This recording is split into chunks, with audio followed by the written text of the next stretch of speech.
Vamos abrir as nossas Bíblias no Evangelho de Lucas, capítulo de número 21.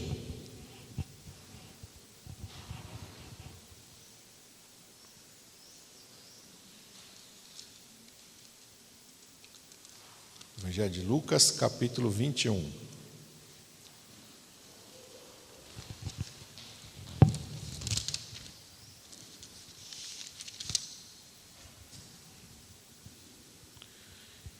Eu quero ler com os irmãos, inicialmente, o versículo de número 19.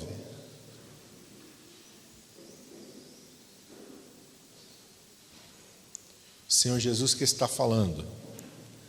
Está escrito assim: na vossa paciência, possuí as vossas almas. Essa é a versão que eu uso, ela é a corrigida. A versão NVI diz: é perseverando que vocês obterão a vida. E na King James diz assim: é na vossa perseverança que confirmais a salvação da vossa alma. Vamos orar. Pai, em nome de Jesus, nós estamos diante da Tua presença nesta manhã e diante da Tua santa palavra. Esta é a palavra, Senhor, que é o verdadeiro alimento da nossa alma. O Senhor declarou: nem só de pão viverá o homem, mas o homem viverá de toda a palavra que sai da boca de Deus. E é esta palavra, e nós estamos diante dela nesta manhã. Fala conosco, Senhor, aquilo que nós necessitamos. Nos dá o alimento necessário que nós precisamos nesta manhã. Usa a minha vida, Senhor, eu te peço, com total liberdade. Tu tens plena liberdade de falar através de mim, da maneira que te agrada, Senhor. Deus, nesta manhã, Senhor, que somente a Tua voz seja ouvida, Senhor, que as nossas vozes sejam silenciadas e que nós possamos ouvir atentamente a voz do Teu Espírito Santo, que fala conosco de maneira tão direta, tão maravilhosa, tão amorosa, tão doce e tão suave, Senhor. Que o nosso coração seja uma boa terra para dar condições desta palavra germinar, crescer e frutificar abundantemente nas nossas vidas. É o que nós te pedimos em nome de Jesus. Amém. Na vossa paciência ou na vossa perseverança, porque paciência requer que você espere. Perseverança requer que você continue apesar do tempo. Então as duas palavras estão relacionadas com tempo. Tanto paciência quanto perseverança estão relacionadas com tempo. Paciência é aquela qualidade de saber esperar.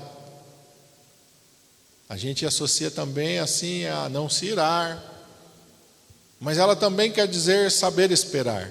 E eu creio que aqui, quando o Senhor Jesus fala dessa maneira, Ele está querendo dizer tanto para a gente saber esperar, quanto para a gente não desanimar, que a perseverança, ela tem a ver com você não desistir, com você não desanimar, com você não parar, com você continuar. Não é uma coisa que você faz uma vez e para. Perseverança é que você faz continuamente. E quando o Senhor Jesus está falando isso, Ele está falando, e as traduções aqui eu gosto porque elas vão se completando, né? Aqui na corrigida diz que na paciência nós possuímos as nossas almas. E depois, tanto na NVI, na versão NVI, quanto na King James, eles falam, na NVI fala: vocês obterão a vida, e a outra diz que você confirma a salvação da vossa alma. Perseverando. Então nós vemos que ela é um processo. Eu creio que a salvação ela é algo que nós recebemos, e que no caso do ladrão da cruz foi algo que ele recebeu e foi instantâneo. Ele já morreu salvo. A vida dele foi, ali já estava no finalzinho, mas foi eficaz. Valeu. Mas existem pessoas que vão receber a salvação e que vão, durante uma caminhada, um determinado período de tempo da nossa vida, ter que aplicar a paciência e a perseverança para obter, para conservar, para possuir a nossa alma. Estão relacionados com o tempo, que não pertence a nós, pertence a Deus. Esse tempo da espera, esse tempo da perseverança, é um tempo que pertence a Deus. Ninguém sabe a duração desse tempo. Mas uma coisa que Deus sempre fala nas nossas vidas e que Ele constantemente fala na sua palavra, a gente ter paciência e perseverar. E quando a gente olha isso, a gente vê claramente na vida de Jó a aplicação dessas duas qualidades, dessas duas palavras. Paciência para suportar tudo aquilo que ele passou, e a perseverança de jamais desistir, mesmo enfrentando tudo aquilo que Jó enfrentou. Ele não desistiu, ele perseverou, e ele esperou com paciência, como também o Salmo nos diz lá no Salmo 40, esperei com paciência no Senhor, e Ele se inclinou para mim, Ele ouviu o meu clamor. E quando o salmista escreve isso, ele está falando realmente em concordância, com isso que o Senhor Jesus vai confirmar. A palavra de Deus nos diz que Davi foi ungido rei ainda moço, antes de matar Golias. Mas ele não se precipitou. Ele soube esperar o tempo certo em que o Senhor trouxe o reino e o entregou nas suas mãos. Ele não saiu conspirando contra Saul. Ele não saiu dizendo para o pessoal, esquece Saul, agora quem é o ungido do Senhor aqui sou eu. Vira as costas para Saul, agora é a minha vez. Não, porque não era o tempo ainda. E ele entendeu isso. E ele soube esperar, e ele soube perseverar, até que a promessa de Deus se cumprisse na vida dele. Então, Satanás ele vai sempre nos atingir e nos atacar nesse tempo. Todos nós conhecemos a história de Abraão, a promessa que Deus lhe fez de dar um filho, quando ele tinha 75 anos. Mas a palavra de Deus diz que se passaram mais de 10 anos e Abraão ainda não tinha tido esse filho. E a sua esposa Sara perdeu a paciência. Pegou a sua serva egípcia e falou: Abraão, já que Deus não tem me dado filhos, pega a minha serva e tenha filhos com ela. E a gente sabe todo o problema que ela arrumou para ela mesma, por não saber ter paciência, por não perseverar naquilo que Deus havia falado. Ela se precipitou, ela passou na frente. E eu quero voltar com os irmãos para Êxodo, capítulo 24, em que nós vamos ver o perigo da gente se deixar levar pela ansiedade, pela impaciência, o perigo da precipitação nas nossas vidas. Êxodo 24, a partir do versículo 15. Os filhos de Israel saíram do Egito, atravessaram o Mar Vermelho, caminharam no deserto e chegaram até o Monte Sinai, até o monte onde o Senhor tinha falado para Moisés quando ele apareceu na sarça: quando você tirar os filhos de Israel do Egito, você vai trazer o povo nesse monte para me adorar. E aqui está o povo acampado ao pé do monte. E nos diz aí a partir do versículo 15: então, subindo Moisés ao monte, a nuvem cobriu o monte, e a glória do Senhor repousou sobre o monte Sinai, e a nuvem o cobriu por 6 dias. Ao 7º dia, chamou a Moisés do meio da nuvem, e o parecer da glória do Senhor era como um fogo consumidor no cume do monte, aos olhos dos filhos de Israel. E Moisés entrou no meio da nuvem, depois que subiu ao monte, e lá permaneceu por 40 dias e 40 noites. Nos diz a palavra do Senhor que a glória do Senhor, verso 16, repousou sobre o monte Sinai. E nos diz que o povo viu, no verso 17, o parecer da glória do Senhor era como um fogo consumidor no cume do monte, aos olhos dos filhos de Israel. E Deus chamou Moisés, e Moisés entrou no meio da nuvem. E Moisés estava ali. E todos os dias, durante esses 40 dias, quando o povo olhava para o monte, a aparência não mudou. Uma nuvem escura e espessa envolvia o cume do monte. E a palavra de Deus diz que daquela nuvem saíam raios, trovões e relâmpagos. E a glória do Senhor estava no cume do monte. E a palavra de Deus diz que o monte tremia por causa da presença do Senhor, como um fogo, como se fosse um vulcão ali, mas não é um vulcão, não era aquele monte, não era um vulcão. E Moisés entrou lá, aos olhos de todo o povo, e se passaram 40 dias. Foi muito tempo? Depende de como está o nosso coração. 40 dias para algumas pessoas pode ser rápido, porque o seu coração não está ansioso, porque o seu coração não está aflito, porque o seu coração está esperando no Senhor. Mas para outras pessoas que se deixam dominar pela aflição, pela ansiedade, pela insegurança, 40 dias é uma eternidade. É um tempo que parece que nunca mais vai acabar. Mas isso não tem a ver com o tempo em si, tem a ver com o nosso coração. Tem a ver com o nosso estado de espírito. É o mesmo tempo que para uns parece que passa tão rápido, para outros parece ser uma eternidade. E a diferença está dentro do nosso coração. Eu quero ir com vocês agora para Êxodo 32. Vamos lá para o capítulo de número 32, do mesmo livro de Êxodo. Umas folhinhas mais para frente. Você vai entender o que o Espírito Santo quer falar. Todos acharam? 32, verso 1. Diz: mas vendo o povo que Moisés tardava em descer do monte. Tardava para quem?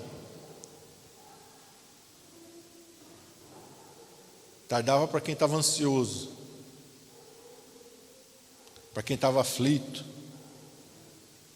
Para esses tardava Moisés. Acercou-se de Arão e disse-lhe: levanta-te e faze-nos deuses que vão adiante de nós. Porque quanto a este Moisés, o homem que nos tirou da terra do Egito, não sabemos o que lhe sucedeu. Demonstrar ansiedade, falta de paciência, falta de perseverança, falta de fé. Porque o cenário não mudou. A nuvem não foi embora do cume do monte. Os relâmpagos e os trovões não cessaram. O fogo que ardia no cume do monte não se extinguiu. Continua igual. Eles continuaram todo dia que eles saíam, que eles olhavam, ou de dia ou de noite, para o monte permanecia igualzinho, tremendo, fumegando, a fumaça, o relâmpago, o trovão. Não mudou. O que mudou? O ânimo do povo, o coração do povo. Então esse é um perigo muito grande para nós. Porque Satanás vai usar essas coisas para nos fazer pecar. O povo pecou aqui. Apesar da presença de Deus, da glória de Deus ser visível no cume daquele monte, o povo diz para Arão: faze-nos deuses. Um pouquinho antes, Deus tinha dado os 10 mandamentos, lá no capítulo 20. E um dos mandamentos era: não farás para ti imagem de escultura. Bem claro. E o que eles pediram para Adão? Faze-nos deuses. Faze-nos deuses. E Arão manda que eles tragam então objetos de ouro. Arão, funde aqueles objetos de ouro e faz deles um bezerro de ouro. E o povo começa a adorar aquele bezerro de ouro.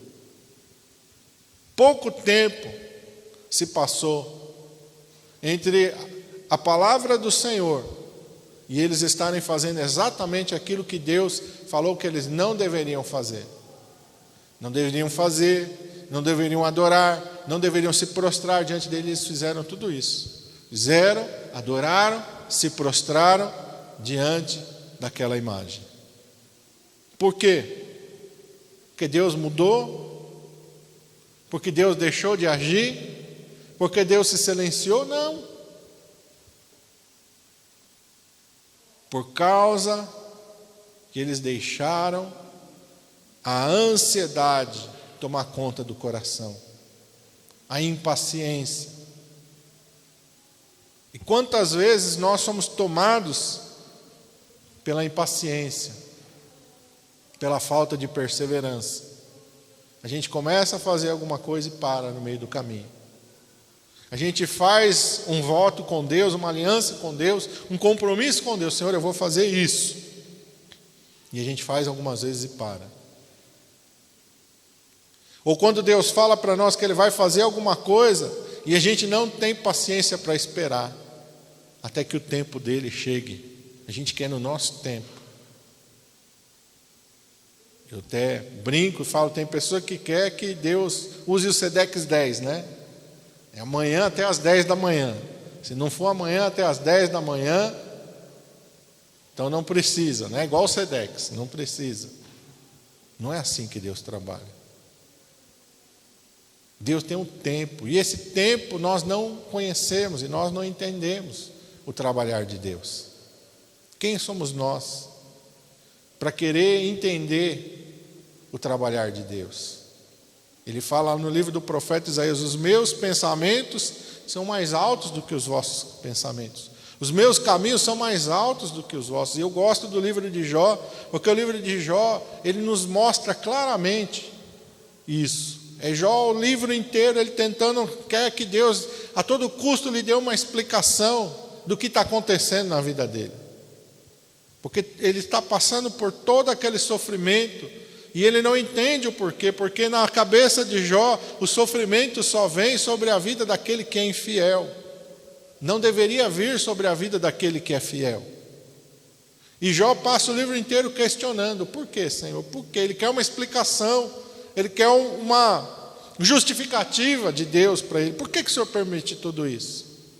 E ele passa ali um período todo questionando a Deus. E depois, quando Deus responde para ele, e Deus começa a falar com ele, então ele começa a entender que ele não é capaz de compreender os caminhos do Senhor. Ele não é capaz de entender o trabalhar e o agir de Deus. Tudo que Deus faz tem um propósito. E esse propósito de Deus não é para nos ferir, não é para nos machucar. A palavra de Deus diz que todas as coisas cooperam juntamente para o bem de quem? Daqueles que amam a Deus. A Bíblia não diz que todas as coisas cooperam para o bem de Deus. Todas as coisas cooperam para o nosso bem, para o bem daqueles que amam a Deus. Deus não precisa ser aperfeiçoado por nós, mas nós precisamos ser aperfeiçoados. Deus não precisa ser mais poderoso, porque todo poder pertence a Ele. Ele não precisa ser mais forte, mais glorioso, porque toda a glória pertence a Ele. Toda a força e todo o poder pertence a Ele. Quem precisa ser moldado, transformado, aperfeiçoado, somos nós. E quem é que sabe como trabalhar em nós? Não somos nós. É Deus. E eu gosto quando Deus fala para Jeremias: desce à casa do oleiro e vê o que o oleiro está fazendo. Observa bem o trabalhar do oleiro. E Jeremias desce e Jeremias começa a olhar, e o oleiro então está trabalhando no barro, e daquele barro ele está fazendo um vaso. Em determinado momento, o vaso se quebrou e ele pegou aquele barro, amassou de novo e tornou a fazer dele um vaso novo. E aí Deus fala para Jeremias: Jeremias, não posso eu, como oleiro, trabalhar nas vossas vidas, conforme a minha vontade, o meu querer? Ou é o barro que diz para o oleiro: não, assim não. Ah, não, eu não quero ser um vaso assim, eu quero ser um vaso assado. Não, essa maneira de trabalhar não está bom. Está faltando água. Não, não. O trabalhar é de Deus. O agir é de Deus. Porque Ele sabe perfeitamente, exatamente, o melhor para nós. E muitas vezes nós não entendemos esse trabalhar e esse agir de Deus. Nós não entendemos por que o tempo. Mas, irmãos, nós não precisamos entender as coisas. Nós precisamos crer. Crer. A fé nos leva a confiar no Senhor, mesmo que a gente não entenda, mesmo que a gente não compreenda. Porque durante aquele processo na vida de Jó, ele não entendeu, ele não compreendeu. Mas lá no final ele compreendeu o trabalhar de Deus. Existem coisas que nós vamos compreender nesta terra, mas eu creio que tem coisas que nós não vamos compreender aqui nessa terra. Existem perguntas que nós não vamos entender aqui. Por quê, pastor, o senhor fala assim? Porque aqui nós somos limitados. A nossa mente é limitada, a nossa compreensão é limitada. Porque aqui o nosso coração e as nossas emoções distorcem a nossa visão. Sim ou não? Lembra da passagem que os discípulos estão no meio do mar, ali açoitado, o vento está contrário, Jesus tinha ficado em terra para orar, e de repente, quando eles estão ali quase fatigando, quase que as forças estão acabando, Jesus vem ao encontro deles por cima das ondas. Eles reconheceram Jesus? Não. Primeiro eles gritaram com medo, e a Bíblia diz que eles acharam que era um fantasma. Quando Jesus disse: sou eu, não tem mais. E por que eles não reconheceram que era Jesus? Medo, cansaço, insegurança. Porque ali eles estavam pensando: meu Deus, será que nós vamos morrer? Será que vai acontecer o quê? Então eles não entenderam ali no momento que eles estavam fazendo. Jesus ordenou, diz o texto, que eles atravessassem para o outro lado. Eles não estavam, abandonaram Jesus. Jesus vai orar, não vamos orar não, vamos embora, estou cansado. Não foi isso que aconteceu. O texto diz que Jesus falou: eu vou subir no monte, vou orar, e ordenou que eles atravessassem, eles fossem adiante dele. Eles estavam obedecendo ao que o Senhor tinha falado.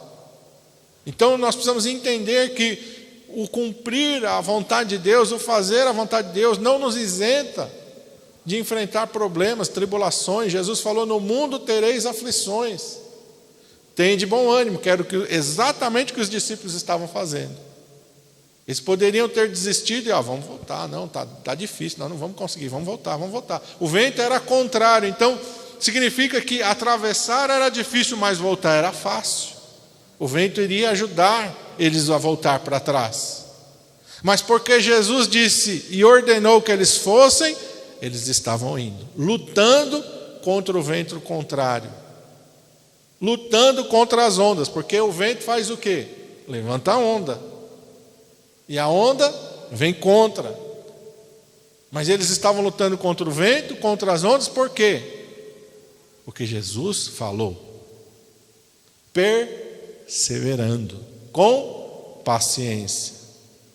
Porque provavelmente quando Jesus se despediu deles era tardinha. E quando Jesus vem ao encontro deles, diz perto da 4ª vigília da noite, de madrugada, quase amanhecendo o dia, eles passaram a noite inteira e só tinham conseguido chegar até a metade. Mas eles, com paciência e perseverança, estavam lutando para fazer aquilo que Deus tinha falado para eles. E aí Jesus vem ao encontro deles. E por que Jesus esperou? Porque Deus quer trabalhar nas nossas vidas a paciência e a perseverança. E o Senhor veio ao encontro deles. E o Senhor permitiu, acredito que a maior experiência que Pedro teve até aquele dia, ele andou sobre as águas. Uma das maiores experiências para os discípulos foi ver Jesus andando sobre as águas, foi ver Pedro andando sobre as águas. E depois, só então depois, quando Jesus sobe para o barco, a Bíblia diz que então se faz uma bonança. Mesmo que Jesus venha ao encontro, o vento não parou, as ondas não pararam, estava tudo agitado, mesmo Pedro andando ainda estava agitado, tanto que ele teve medo, quase afundou. Jesus socorreu ele, mas quando Jesus entrou no barco, fez-se bonança. E aí eles puderam atravessar. De que maneira? Remando. Perseveraram remando. Estavam fracos? Sim. Mas com certeza, quando o Senhor Jesus chegou, renovou as suas forças. O texto não diz, mas se eles já estavam quase a se fatigar, quase sem forças, provavelmente quando o Senhor Jesus chegou, Ele renovou as suas forças. Porque essa é a promessa do Senhor. Os que esperam no Senhor renovarão as suas forças. Subirão com asas como águias, caminharão e não se cansarão, correrão e não se fatigarão, porque a promessa de Deus, Deus tem renovo para nós. Quando parece que não dá mais, se a gente está com paciência esperando no Senhor, com perseverança, fazendo aquilo que Ele falou para nós, Ele nos renova. Ele nos renova. Moisés passa 40 dias e 40 noites no cume do monte, e a palavra de Deus diz que ele não come pão e que ele não bebe água. Da onde Moisés tirou força, vigor para aguentar? Com certeza não foi no natural, foi no sobrenatural de Deus. Amém? E é isso que Deus quer nos ensinar, que não é na nossa força, mas apesar de não ser na nossa força, a gente tem que usar a nossa força. Não dá para ficar de braço cruzado, não dá para ficar sem fazer nada. Tem que ter um esforço, tem que ter uma perseverança. Tem que ter um caminhar, tem que ter um não desistir. Não podemos desistir, não podemos parar, não podemos retroceder, não podemos nos desviar.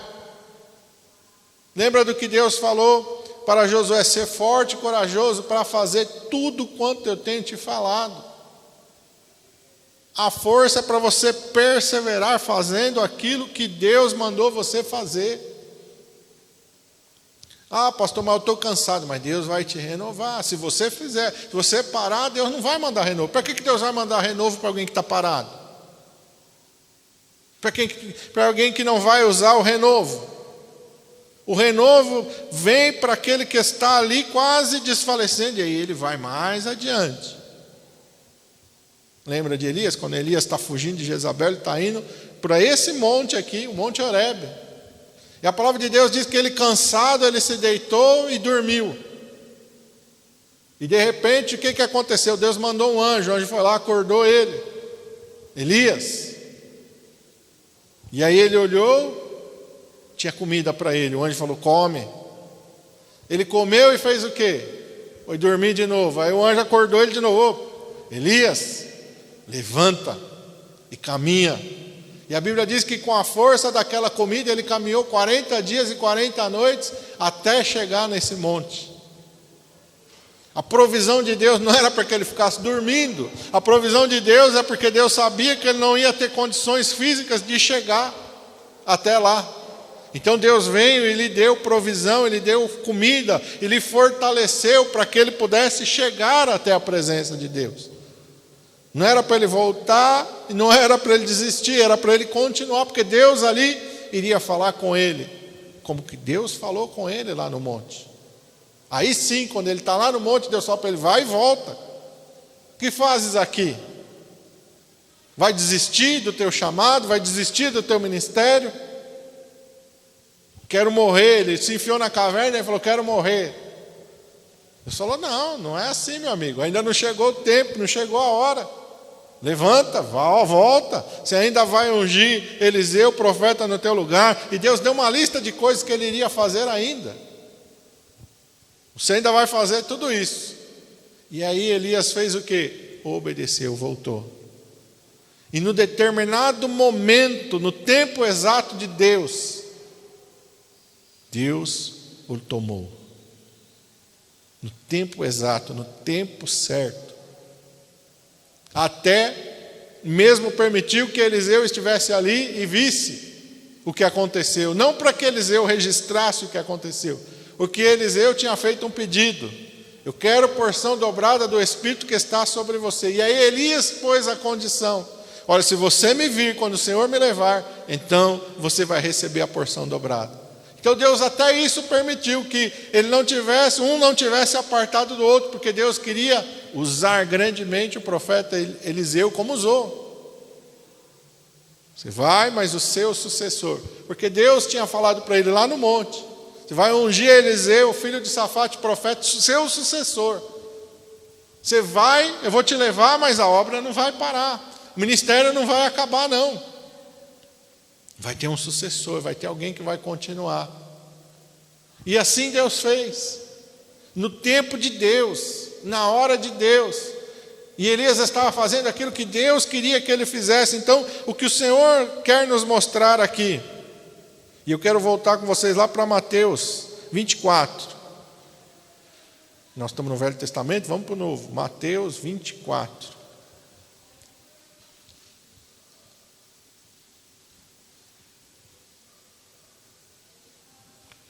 Quero ler com vocês do versículo 45 até o 51.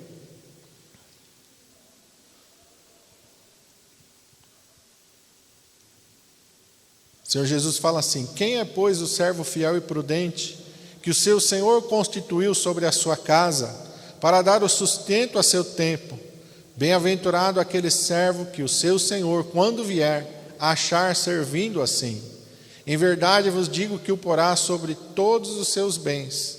Mas, se aquele servo disser no seu coração: o meu Senhor tarde virá, e começar a espancar os seus conservos, e a comer e a beber com os ébrios, virá o Senhor daquele servo num dia em que não o espera, e a hora em que ele não sabe, e separá-lo-á, e destinará a sua parte com os hipócritas, e ali haverá pranto e ranger de dentes. O servo tem que fazer o quê? Verso 46.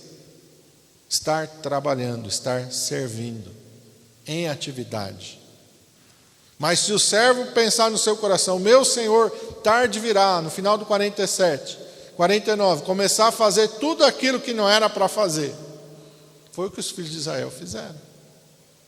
Ah, não, esse Moisés, aí não sabemos o que aconteceu com ele. Não, 40 dias, 40 noites, não, morreu. Que ele não levou comida para ficar todo esse tempo no monte. Quem sabe ele não tinha levado nem comida, não levou comida, lá no cume do monte não tem água, morreu. Está o cadáver lá, olha o fogo que está lá, já queimando, não vamos achar nem o cadáver dele mais lá. Consumiu tudo, só a cinza. Só a cinza está lá no cume do monte. Por quê? Coisa da cabeça, do coração, da ansiedade. O problema está no nosso coração. Verso 48, se aquele servo mal disser no seu coração. Por isso que a palavra de Deus diz: sobre tudo que se deve guardar, guarda o seu coração. Jesus falou que é do coração do homem que procedem o quê? Os maus pensamentos, os adultérios, os assassinatos, as coisas ruins. Foi o que Jesus falou? Estavam preocupados a comer uma coisa pura ou coisa impura. Jesus falou: o que contamina o homem não é o que entra pela boca. O que entra pela boca desce para o estômago e depois é lançado fora. Mas o que contamina o homem é o que sai do seu coração. Por isso lá no Salmo 51, quando Davi é confrontado com seu pecado, ele diz: cria em mim, ó Deus, um coração puro e renova dentro de mim um espírito reto. E essa deve ser a nossa oração. Cria em mim, ó Deus, um coração puro e renova dentro de mim um espírito reto.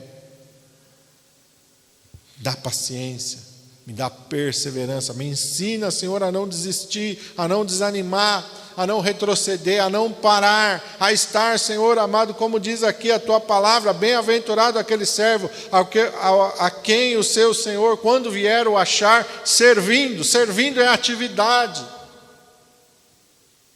É atividade. Não é parar, não é inércia, não é buscar uma rede para deitar, é atividade no serviço do reino. Porque aí vai acontecer o quê? O seu Senhor vai lhe abençoar. Parábola dos talentos e tantas coisas que Jesus nos mostrou acerca disso. Qual foi o único servo que foi reprovado? O que fez o quê? Enterrou o talento. Quer dizer, ele não fez nada com o talento. Mas os outros fizeram o quê? Eles trabalharam com o talento, eles granjearam mais talentos. Mas um decidiu, não vou fazer isso não, porque acho que é muito difícil, dá muito trabalho, é muita responsabilidade, vou cavar na terra, vou esconder ali, e quando o meu Senhor voltar, eu entrego o que é dele, pronto, acabou. O Senhor ficou satisfeito com aquilo, com essa atitude? Não. Porque não era isso o que o Senhor queria que ele fizesse. A confiança dos talentos nas mãos dos servos é para que eles granjeassem, para que eles trabalhassem com aquilo que Deus tinha dado. E é isso que nós devemos fazer. E eu quero encerrar com Lucas, vai um pouquinho mais adiante, Evangelho de Lucas, capítulo 13.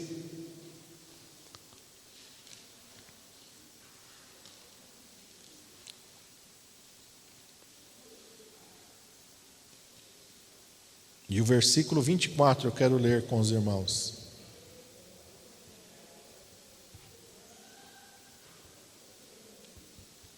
Jesus está falando sobre a porta estreita.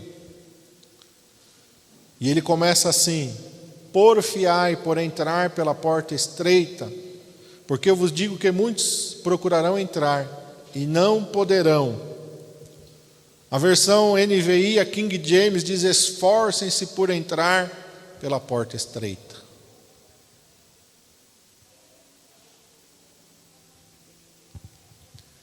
Esforce significa que a gente tem que aplicar perseverança, paciência. Quem já, e aí é mais para as irmãs, né? Põe lá a linha na agulha lá. Ou precisa de paciência, não precisa? Principalmente depois de um certo tempo. Quando a gente é novinho, enxerga tudo, vai lá, é rapidinho. Coloca. Mas depois, e nem a minha vista aqui que está hoje, né? Meu Deus do céu. Haja paciência para colocar a linha lá na agulha. Então existem coisas que na nossa vida são exemplo do que a gente tem que fazer. Quando a gente quer alguma coisa, a gente tem que fazer o quê? O que é o ditado do mundo? Quando você quer alguma coisa, você tem que correr atrás, não é? Está certo esse ditado. Quando você quer alguma coisa, corre atrás. Se esforça. A mesmo princípio a gente pode aplicar no reino do céu. Jesus está falando: porfiai. Esforcem-se. Irmãos, tudo que Deus faz através do trabalhar dele na nossa vida. Quando depende da atitude do nosso coração. Quando Daniel está lá na Babilônia, Daniel se esforçou para quê? Para não se contaminar. Decisão, esforço. Quando José está lá no Egito, José também se esforça, porque a mulher de Potifar tentou seduzi-lo, e ele se esforçou. A Bíblia diz que ele agarrou ele pela roupa, e ele fugiu com tanto ímpeto que a roupa rasgou, ficou na mão dela. Ele se esforçou para fugir do pecado. Daniel se esforçou para não pecar. É uma luta. É um esforço. O reino dos céus, o Senhor Jesus fala, eu não separei esse texto, mas Jesus fala: desde os dias de João Batista até agora, aqueles que se esforçam se apoderam do reino dos céus. Foi Jesus que falou isso. A gente tem que batalhar. A palavra de Deus diz para nós batalharmos pela nossa fé. E é isso que nós temos que fazer.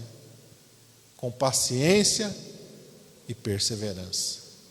Feche teus olhos, curva a tua cabeça. Pai, em nome de Jesus, nós queremos te louvar e te agradecer nesta manhã pela tua palavra. Por esse momento, Senhor amado, tão precioso na tua casa, de comunhão, como igreja, como corpo do Senhor Jesus Cristo, em que nós podemos louvar, exaltar o teu nome, em que nós podemos orar juntos e uns pelos outros, em que nós podemos, ó Senhor, ouvir a Tua palavra, receber este alimento genuíno e verdadeiro, ó Pai, o verdadeiro alimento que sustenta a nossa vida, que é a Tua palavra. Senhor, e que o Teu Espírito Santo esteja se movendo sobre nós, ó Pai, gerando vida sobre esta palavra em nossos corações. Esta palavra, Senhor, não é uma palavra humana, nem de sabedoria humana, mas é uma palavra espiritual, de alimento para o nosso coração e para a nossa alma. E nós saibamos ser pacientes e perseverantes, ó Pai. Como diz o salmista, esperei com paciência no Senhor, e Ele se inclinou para mim, e ouviu o meu clamor, tirou-me de um lago horrível, de um charco de lodo, firmou os meus pés sobre uma rocha, e colocou nos meus lábios um novo cântico, um hino de louvor ao nosso Deus. Todo o benefício da espera do salmista foi para ele mesmo. Toda a bênção de esperar veio sobre a vida dele. E nós saibamos esperar pacientemente, como a Tua palavra mesmo nos diz, que aquele que lança a semente, ele tem que esperar pacientemente, até chegar o tempo dele colher o fruto. Quem já plantou sabe que é assim. Você planta a semente, ela tem um tempo em que ela vai germinar, em que ela vai crescer, em que ela vai frutificar, tem o tempo do fruto amadurecer e chegar o tempo da colheita. O Senhor faz tudo desta maneira para nos ensinar que assim é o Teu trabalhar nas nossas vidas, ó Pai. Não podemos parar, não podemos nos apressar. Nós temos que saber esperar pacientemente, perseverantemente pelo Senhor, para que nós possamos alcançar a nossa bênção, Pai. Não vai vir, Senhor, como fruto do nosso esforço, mas com certeza vai vir como fruto da paciência e da perseverança e da nossa fé no Senhor. Nos ensina, Senhor, este Teu trabalhar. É o que nós te pedimos nesta manhã.